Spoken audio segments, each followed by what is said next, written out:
घनत्व बराबर क्या होता है, द्रव्यमान बटे आयतन, यही तो होता है। घनत्व को किससे दिखाते हैं हम लोग, रो से, है ना। अब घनत्व क्या होता है, जैसे कि मान लीजिए एक आदमी है, अरे आदमी का मुंह ऐसे थोड़ी होगा, आदमी ऐसा बनता है, ठीक है। ये क्या है आपका, एक आदमी है, ठीक है। इसका ये सर हो गया, पैर हो गया, ये क्या हो गया, इसका हाथ हो गया, ठीक है। अब इसको जब हम तौलेंगे तो इस आदमी का वेट कितना आया 80 किलो, ठीक है। तो भार क्या होता है, मास इंटू ग्रेविटी, यही तो होता है। भार क्या होता है, मास इंटू ग्रेविटी। अब समझिएगा इसका क्या किए, ए वाला हाथ हम काट दीजिए, ए वाला हाथ काट के इधर क्या किया, हम फेंक दिया। उसके बाद जब हम तौले हैं, वह हाथ कट गया तो रोने लगा। जब इसको हम तौले हैं तो कितना लोड आ गया, 77.5। यानी अभी भी वो लोड क्या होता है, मास इंटू ग्रेविटी। अभी लोड क्या होता है, मास इंटू ग्रेविटी। सिंपल समझिएगा, जब इसको टोटल तौले थे तो कितना का था, 80 किलो का। एक हाथ काट के इसका फेंक दिए, कितने का मिला, 77.5 किलो का। बताइए इसका हाथ कितने किलो का था, कमेंट बॉक्स में आना चाहिए भाई, इसका हाथ कितने किलो का था, ठीक है। कितने किलो का हाथ है इसका, 2.5 किलो का हाथ है ना। अब समझिएगा, मास इंटू ग्रेविटी, वेट क्या होता है, मास इंटू ग्रेविटी। अब क्या, अब समझिए इसका भार कम हुआ तो क्या ग्रेविटी कम होगा, नहीं। ग्रेविटी 9.8 पहले भी था, ग्रेविटी 9.8 अब भी है, लेकिन इसका भार कम हुआ है, तो अल्टीमेटली क्या कम हुआ है, मास कम हुआ है ना भाई। इसका भार कैसे कम हुआ, क्या ग्रेविटी कम हुआ है, नहीं हुआ है। तो क्या कम हुआ है, मास कम हुआ है। तो मास के कम होने से इसका भार कम हो गया। जबकि ये जो मास है ये किससे मिलकर बना है, ये अणु से मिलकर बना है ना। ये मॉलिक्यूल से मिलकर बना है, ना, यानी अणु से मिलकर बना है। अणु से मिलकर क्या बना है आपका, मास यानी द्रव्यमान, ठीक है। अणु से मिलकर क्या बना है आपका, द्रव्यमान, ठीक है। यानी बाहर गए हैं, बाहर कौन सा गया, द्रव्यमान गया, बाहर कौन गया, द्रव्यमान गया। द्रव्यमान किससे मिलकर बना है, अणु से मिलकर बना है। यानी अल्टीमेटली कौन बाहर गया है, अणु। यानी द्रव्यमान किसको दिखा रहा है, अणु, और अणु किसको दिखाएगा, द्रव्यमान को। हम कहेंगे ये हाथ काट के फेंके, ये हाथ यहाँ से काट के हम फेंके, कुछ लोग सोचेंगे सर जी काट के फेंकेंगे, ऐसा कुछ नहीं है, जादूगर नहीं है हम, ठीक है। यहाँ से क्या किया, हाथ यहाँ काट के 2.5 किलो का हाथ फेंके तो क्या गया, मास गया। लेकिन अल्टीमेटली क्या गया, अणु गया, या फिर कहिए अणु गया, या फिर कहिए मास गया। बात को समझ आ रहा है, गया तो क्या गया, अणु गया। अणु किसको रिप्रेजेंट कर रहा है, मास को। मास किसको दिखा रहा है, अणु को। इतना समझ आ रहा है आपको। यानी हम कह सकते हैं लोड कम हुआ, अल्टीमेटली क्या कम हुआ, मास क्या गया है, मास गया है, यानी अणु गया है।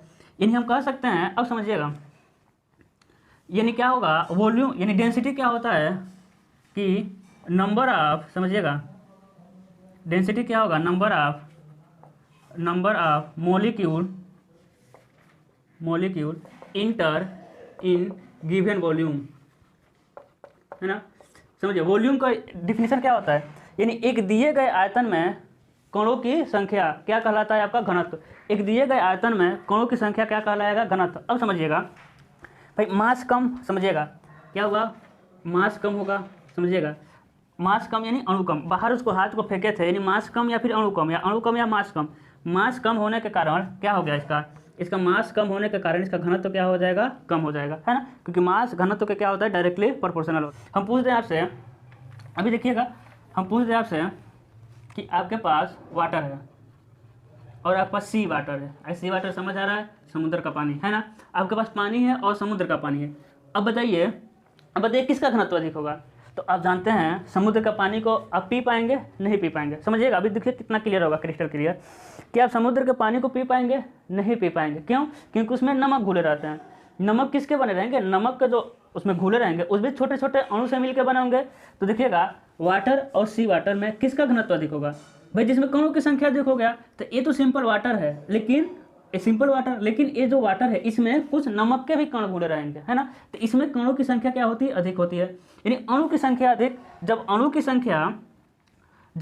संख्या अधिक तो मास अधिक, और जब मास अधिक तो उसका घनत्व अधिक, है ना। तो ये सिंपल वाटर था जो आपका प्योर वाटर है, और ये कौन सा वाटर है, ये समुद्र वाला वाटर है जिसमें नमक घुला होता है। नमक भी तो अणु से मिलकर, तो अणुओं की संख्या सी वाटर में अधिक, अणुओं की संख्या अधिक, द्रव्यमान अधिक, और जब द्रव्यमान अधिक तो उसका क्या हो जाएगा, घनत्व अधिक हो जाएगा। क्लियर हो रहा है। यानी लिक्विड में ताप वृद्धि से घनत्व पर प्रभाव, ठीक है। लिक्विड में ताप वृद्धि से घनत्व का प्रभाव। अब समझिएगा, अब लिक्विड में ताप वृद्धि से घनत्व का क्या प्रभाव पड़ेगा। ये मान लेते हैं हम क्या है, कुछ भी ले लीजिए, बीकर वगैरह कुछ भी, इसमें क्या है, लिक्विड इसमें क्या है, लिक्विड। अब बताइए यदि इसमें गैस हम भरते तो क्या गैस रुकता, नहीं रुकता ना, गैस क्या हो जाता है वहाँ से उड़ जाता है कि नहीं, क्योंकि गैस क्या हो जाता है, उड़ जाता है, क्योंकि उसके बीच में मॉलिक्यूलर जो बॉन्ड होता है ना वो काफ़ी वीक होता है, ठीक है। अब समझिए ये पानी है, ये उड़ता तो नहीं है, ऐसा रुका रहता है, क्यों, क्योंकि इन दोनों के मध्य ना आपस में प्रत्येक का आपस में क्या रहते हैं, बंधे रहते हैं, है ना, जिसे हम कोहेजन फोर्स कहते हैं। क्या कहते हैं हम, कोहेजन फोर्स। अभी नहीं जानते होंगे, आगे जैसे कि यदि आप पहली बार लेक्चर देख रहे हैं तो आगे इसी चैप्टर में हम कोहेजन फोर्स पढ़ेंगे, ठीक है।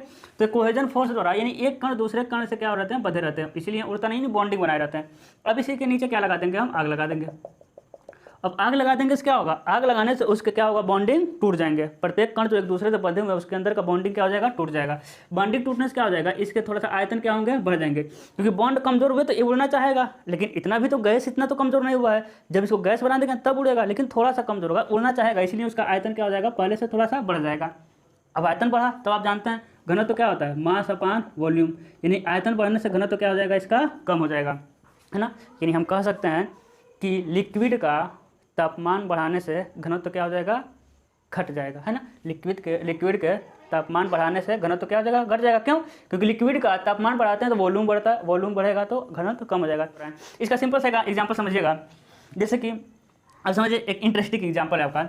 अब तेल भराने चाहिए, है ना, अब दिन में जाइए, देखिएगा, अब दिन में जाइए और रात में जाइए, गए कहाँ, पेट्रोल टंकी पे, कहाँ जाएंगे, पेट्रोल टंकी पे, पेट्रोल टंकी पे गए, कहे कि 200 रुपये का भाई तेल डाल दो, कितने का, 200 रुपये का, जबकि कै रुपये लीटर है आपका, 100 रुपये लीटर है, तो कितना लीटर डाल देगा, 2 लीटर, है ना।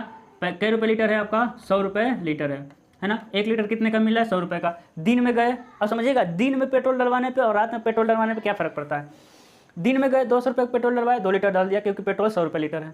रात में गए कितने रुपये का डलवाएंगे, 200 रुपये का, कितना डालेगा, 2 लीटर। लेकिन आप समझिएगा जब दिन में डलवाए हैं तो दिन का जो टेम्परेचर है ना वो क्या है, अधिक है, किसके अपेक्षा, रात के टेम्परेचर के अपेक्षा। भाई दिन का टेम्परेचर अधिक है किसके अपेक्षा, रात के अपेक्षा, तो दिन का टेम्परेचर अधिक है तो घनत्व दिन में क्या मिलेगा आपको, कम मिलेगा, रात में घनत्व क्या मिलेगा, अधिक मिलेगा। क्लियर हो रहा है, क्योंकि किसकी हम तुलना कर रहे हैं, इन दोनों की तुलना कर रहे हैं। रात में टेम्परेचर क्या है, सॉरी देखिए गलत लिख रहे हैं, हाँ, दिन में टेम्परेचर अधिक है, रात में टेम्परेचर क्या है, कम है। तो दिन में टेम्परेचर अधिक तो उसका घनत्व क्या है, जो आपके पास डीजल डलवाएंगे, पेट्रोल डलवाएंगे, उसका घनत्व क्या मिलेगा, कम मिलेगा।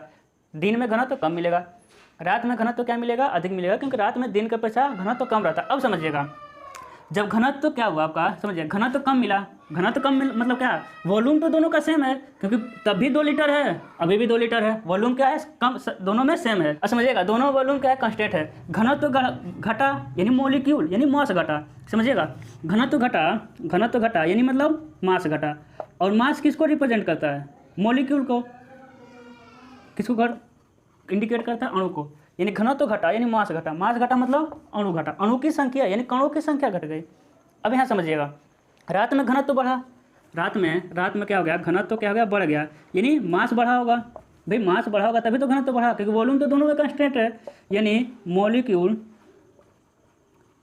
क्या हो जाएंगे आपके, बढ़ गए। अब समझिएगा जो आपके बाइक रहता है, जो आपका बाइक रहेगा, बाइक में क्या होता है, ईंधन का यानी फ्यूल का, पेट्रोल का क्या होता है, दहन होता है ना। फ्यूल का क्या होता है, दहन, फ्यूल जलता है तो क्या जलता है, इसके कण ही तो जलेंगे, मॉलिक्यूल ही तो जलेंगे, मॉलिक्यूल के छींटे पड़ते रहते हैं, जलता रहता है, तो मॉलिक्यूल जलेंगे। और मॉलिक्यूल कब ज़्यादा मिल रहे हैं, जब आपका घनत्व अधिक रह रहा है, यानी रात में अधिक घनत्व तो मॉलिक्यूल अधिक मिलेंगे, है ना, तो दहन आपका अधिक होगा, तो आपका बाइक का एवरेज क्या मिलेगा, अधिक मिलेगा। ठीक, इसलिए दिन की अपेक्षा रात में पेट्रोल डलवाने पे अधिक मिलेगा, नहीं, अधिक नहीं मिलता है, कणों की संख्या अधिक होगी। ठीक है, इससे क्या होगा, आपका कंवेंशन में एवरेज आपका बढ़ जाएगा, पेट्रोल अधिक नहीं मिलेगा, डेंसिटी अधिक मिलेगा, जिससे कणों की संख्या अधिक मिल रही है। ठीक है।